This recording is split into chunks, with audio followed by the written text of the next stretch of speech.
మరి పల్లా రాజేశ్వరన్న ఎక్కడ కలిసినా ఎట్టి పరిస్థితులను రిటర్న్ రావాల్సిందే అని నాకు స్వాగతం పలికిన మా రాజేశ్వరన్న గారికి గౌరవ పెద్దలు ఎమ్మెల్సీ గారు మరి వారు ఎమ్మెల్సీగా నేను ఏ పని అడిగినా ఎప్పుడైనా మా ప్రజాప్రతినిధులకు మరి వారి నిధులు కానీ అన్ని విధాలుగా సహకరించిన మా సీనన్న గారికి మా జిల్లా అధ్యక్షురాలు జ్యోతక్క గారికి లలితక్క గారికి వెంకన్న గారికి బాలమల్లన్న గారికి ఇంకా చాలామంది వేదిక పైన ఉన్న పెద్దలకు అందరికీ కూడా నేను పేరు పేరున శిరస్సు వంచి నమస్కరిస్తూ మా పత్రికా మిత్రులకు కూడా నేను పేరు పేరున నా యొక్క నమస్కారం.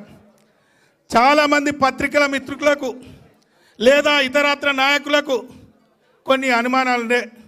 మరి రమేష్ అన్న ఒక బీఆర్ఎస్ పార్టీలో ఒక కుటుంబ సభ్యునిగా మరి ఉండేవాడు, ఎందుకు పార్టీ మారాడు మరి అందరికీ కొంత ప్రశ్నకరంగానే ఉండే.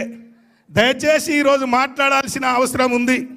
మీ అందరినీ చూస్తుంటే మరి ఈ పెద్దల్ని చూస్తుంటే నాకు ఒక ఫీలింగ్ వస్తుంది. చిన్నప్పుడు ఎవడన్నా పిల్లగాడు ఇంటి నుంచి తప్పిపోతే గాయి తిరిగి ఇంటికి వస్తే ఎంత సంబరం ఉంటుందో తెలుసా?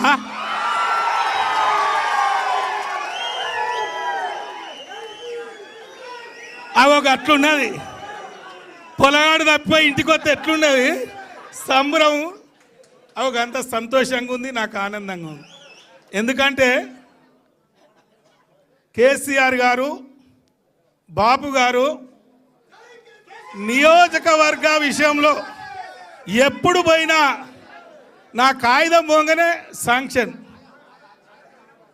మంచిగా చేసుకో బిడ్డ అని చెప్పాడు. మరి ఎందుకు పోవాల్సి వచ్చిందో మా వాళ్ళకైతే బాగా తెలుసు, వేదిక పైన ఉన్న వాళ్ళకి బాగా తెలుసు. మా అన్న స్పష్టంగా చెప్పిండు. వరంగల్ జిల్లాలో అనేక మంది మీద బురద చల్లి రాజకీయంగా ఎదగకుండా చేసిన మహానుభావుడు కడియం శ్రీహరి గారు.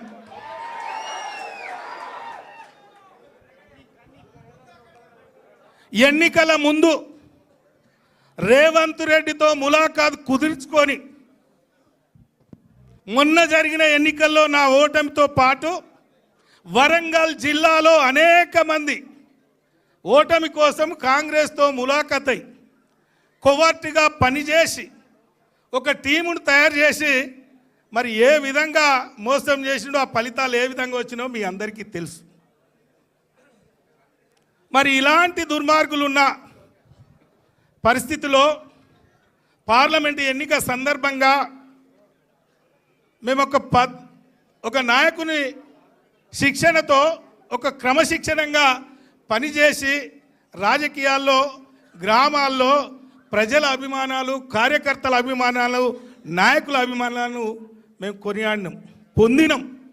అలాంటి వాళ్ళ మీద బురద జల్లి 1,00,000 మెజార్టీ ఎట్లా ఓడిపోయిండు, ఏం జరిగింది అని పెద్దలకు చెప్పి ఏదో చేసి తన సొంత బిడ్డ కోసం మరి టికెట్ ఆశించి ఆయన వేసుకున్న ప్లాన్ ఎన్నికల ముందు రేవంత్ రెడ్డి గారితో ఏదైతే కుదుర్చుకున్నాడో అది పూర్తి చేసుకొని ఆ పని అయినాక మళ్ళీ తిరిగి మరి ఆ పార్టీలో చేరిన పరిస్థితి మీ కళ్ళ ముందు ఉంది. మరి అలాంటి వాడున్న పరిస్థితిలో, అలాంటి కఠినాత్ములు ఉన్న పరిస్థితిలో మరి నా రాజకీయ భవిష్యత్తుకే ఒక చుక్కెదురు ఉన్నది. మరి పెద్ద సారు మా బాపు గారు, ఈ రాష్ట్ర ముఖ్యమంత్రి గారు ఒక చక్కటి అవకాశం నాకు కల్పించే కార్యక్రమాన్ని కూడా కొల్లగొట్టిండు. మరి ఈరోజు ఇంతమంది మీద బురద చల్లుకుంటూ తన స్వార్థం కోసం, తన కుటుంబం కోసం మరి ఈరోజు ఏ కార్యక్రమాలు జరిగినాయో మరి ఇలాంటి పరిస్థితుల్లో నేను బయటికి పోవాల్సి వచ్చింది.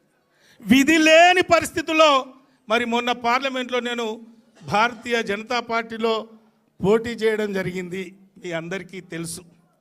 ఒక్క మాట కూడా బీఆర్ఎస్ పార్టీ పైన కానీ